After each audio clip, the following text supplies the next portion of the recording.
President Trump has revoked former Vice President Harris's Secret Service detail. Vice presidents typically get 6 months of Secret Service protection after they leave office. However, then President Biden signed an executive order in early January, extending her detail for 18 months.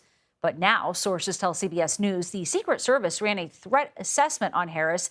It did not find anything alarming, they say. In a statement to all this, a senior advisor for Harris said, quote, "The vice president is grateful to the United States Secret Service for their professionalism, dedication, and unwavering commitment to safety."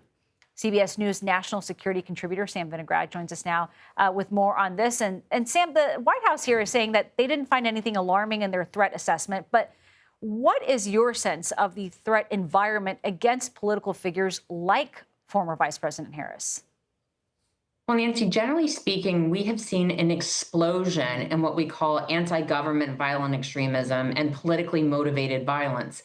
Vice President Harris was the target of a series of threats during her tenure as vice president and her tenure as a presidential candidate. There were actually indictments against individuals for threatening to kill her, posting graphic images of violence against her, and more. So I work closely with the U.S. Secret Service. They are incredible public servants. They say that they ran a threat assessment against the former vice president to see whether there were specific incredible threats, and there were none. However, based upon the generalized threat environment, it is somewhat surprising to me that the assessment is that the threat level against the former vice president does not warrant ongoing protection. Absolutely. And we say this as Harris is about to kick off a nationwide book tour in about 4 weeks from now. What concerns does that raise now that she won't have any Secret Service protection?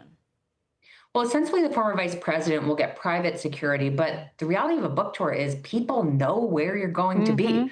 There are very public stops on a book tour. So if somebody does want to inflict harm on the former vice president, they're going to know her location well in advance and could engage in advanced planning.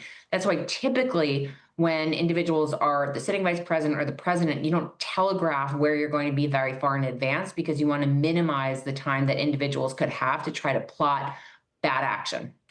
Given all the attention on this, could all this being out in the public entice possibly potential bad actors to go after Harris? Well, bad actors are certainly now aware that the best of the best, the U.S. Secret Service, won't be protecting the former vice president. The Secret Service is so good at what they do, both their protective mission in terms of physical security and just the intelligence and information gathering they do related to threats against the individuals that they protect. So certainly bad actors could feel like there's somewhat more of an open door when it comes to trying to target the vice president because she won't have this incredibly high-level, sophisticated Secret Service protection. Because it's been revoked. Sam Vinograd, thank you very much. We appreciate it. Thanks.